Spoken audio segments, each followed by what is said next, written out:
Nah, bapak-bapak yang selalu yang sudah entar doktor profesor di bidang teologi tetapi tidak belajar sejarah gereja seperti ini, ya bapak-bapak itu terputus 16 abad. Terputus 16 abad dan tidak tahu apa-apa. Itu loh. Nah, umat Kristen perdana ya yang dikejar-kejar pada waktu Kekaisaran Nero itu membuat suatu tempat yang disebut katakombe. Katakombe itu adalah ruangan bawah tanah di mana mereka bersembunyi karena mereka dikejar-kejar oleh Kekaisaran Nero untuk dibunuh. Oke, Kaisar Nero itu kapan adanya? Sekitar tahun 60 berkuasa Kekaisaran Nero. Sehingga nanti tahun 67 Rasul Petrus dan Paulus dibunuh oleh Nero. Oke.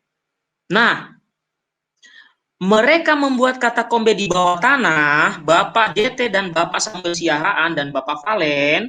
Di dalam katakombe itu banyak ukiran-ukiran, baik itu semacam patung maupun ukiran-ukiran seperti ikan, ya, atau salib, atau mungkin kode-kode. Mengapa mereka memakai kode-kode begitu? Supaya mereka tidak diketahui bahwa mereka seorang pengikut Yesus. Kalau mereka diketahui, mereka di bumi hanguskan, dibunuh. Maka mereka memakai kode. Misalnya, ya, saya diskusi dengan kemarin yang memakai nama Ikhtus. Ikhtus itu dari sejarah gereja Katolik kata-kata itu, Bapak Ibu. Kata Ikhtus itu dalam bahasa Indonesianya artinya begini, Yesus Kristus anak Allah, penyelamat manusia. Itu terjemahan dari Ikhtus itu. Ya, kemarin saya lawan orang dari Injili tetapi memakai nama Ikhtus. Mudah-mudahan dia belajar itu. Ikhtus itu Kristen perdana, mereka menggambar di dinding katakombe, menggambar ikan, lalu ditulis di situ Ikhtus. Apa kepanjangannya? Nanti Bapak Ibu cari tahu. Ya, supaya saya tidak seperti menyuapi semua. Oke ya. Ikhtus dalam bahasa Indonesia kalau diterjemahkan Yesus Kristus, Putra Allah, penyelamat manusia. Nah, orang-orang Kristen perdana tahun 60-an itu memakai gambar ya atau ikon, memakai juga bentuk-bentuk patung. Makanya tidak heran kalau Bapak Ibu, saya belum pernah ke Roma sih. Kalau Bapak Ibu pernah mengunjungi katakombe di Roma, pasti akan tahu bahwa kekristenan itu tidak seperti yang kamu ketahui sekarang ini, seperti yang kamu cerita dalam videomu, Pak JT. Itu bahwasanya ini sekali, sempit sekali. Itu loh. Lalu Bapak membahas soal ikon. Saya sudah katakan perbedaannya hanya di 2 dimensi dan 3 dimensi, Pak.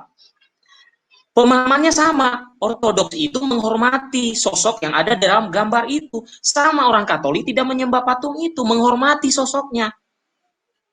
Jelas. Gereja Katolik itu jelas. Dalam katekismus Gereja Katolik, itu sudah dijelaskan. Patung itu adalah simbol untuk menghormati tokoh yang ditampilkan. Itu kata katekismus Gereja Katolik. Tidak ada dikatakan orang Katolik harus menyembah patung orang ini. Nggak ada kayak gitu, Pak. Nah, kalau Bapak JT mau belajar tentang katekismus Gereja Katolik, saya bersedia mengajarkan Bapak terkait patung. Ya. Jadi jangan Mantap. Ya. Mau ngajarin JT ya, mantap. Tidak begitu, Pak. Saya hanya kalau saya mendorong Anda.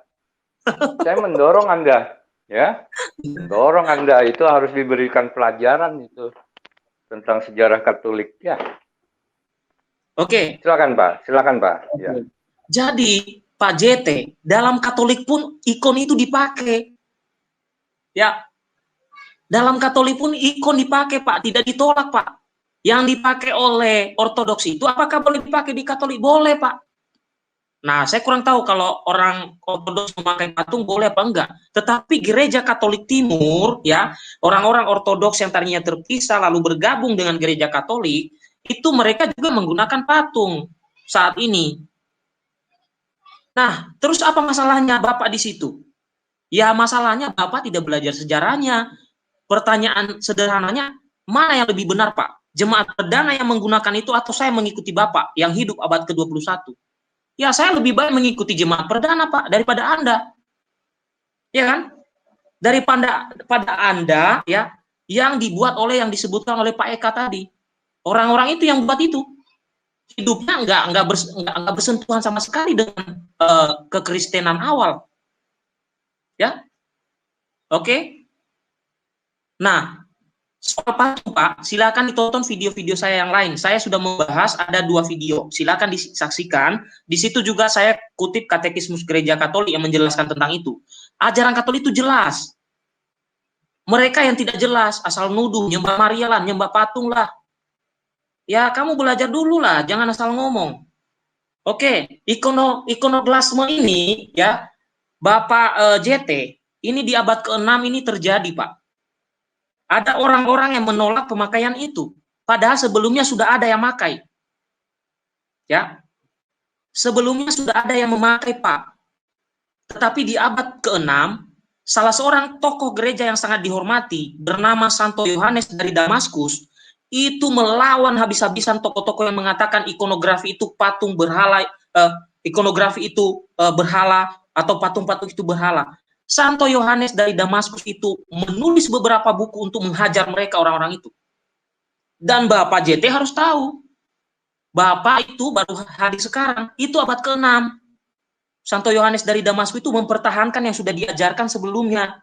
Bahkan waktu Kaisar Nero tadi, itu dipertahankan oleh Santo Yohanes dari Damaskus. Jadi, saya dapat mengatakan begini, Bapak JT itu selalu berkata toleransi, toleransi, toleransi, tapi menyebarkan hoax tentang kami.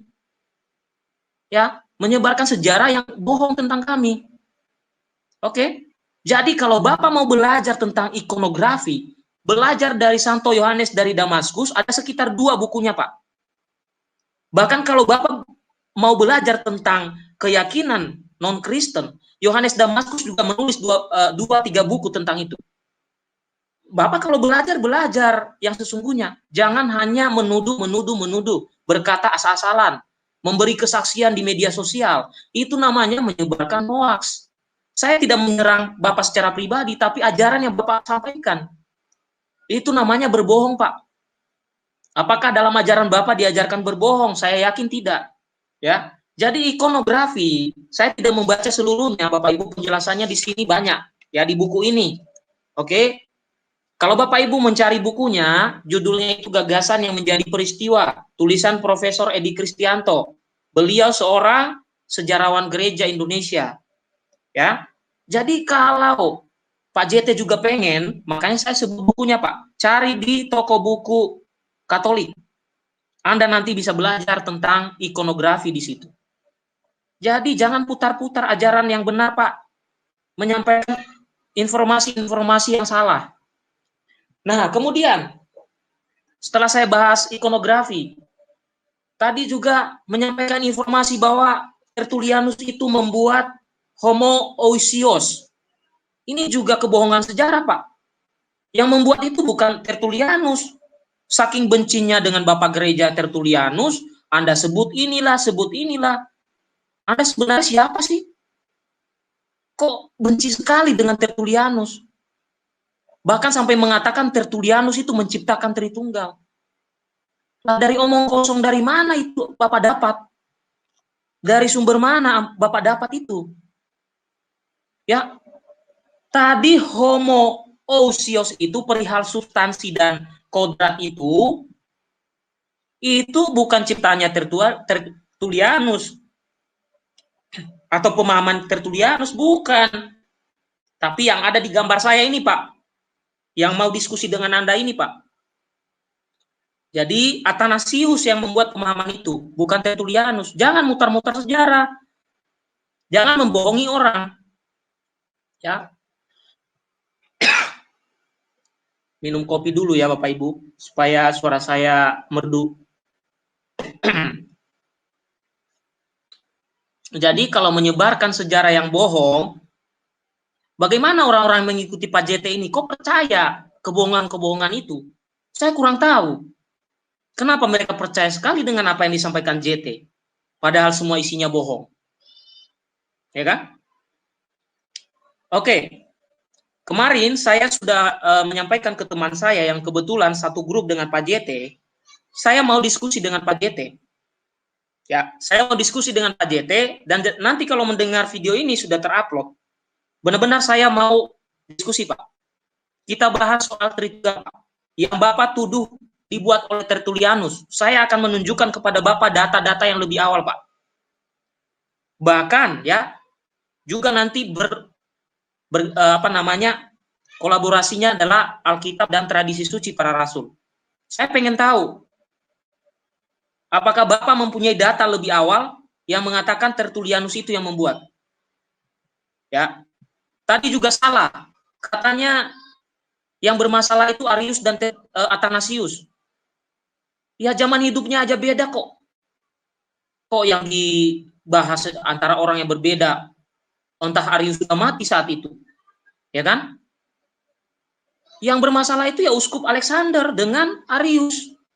Di kemudian hari muncul ya Athanasius dengan tadi yang dia buat pemahaman itu tentang substansi, ya itu benar. Tapi kalau mengatakan di dalam konsili itu yang berantem itu Athanasius dan Arius, walah Bapak, data dari mana itu?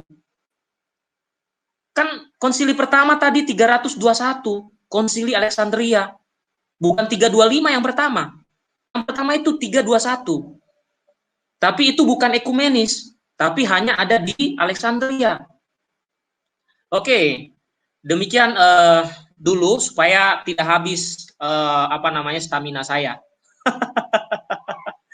Oke, saya gabungkan dulu teman-teman yang ingin memberikan pencerahan juga ya, orang-orang hebat ini.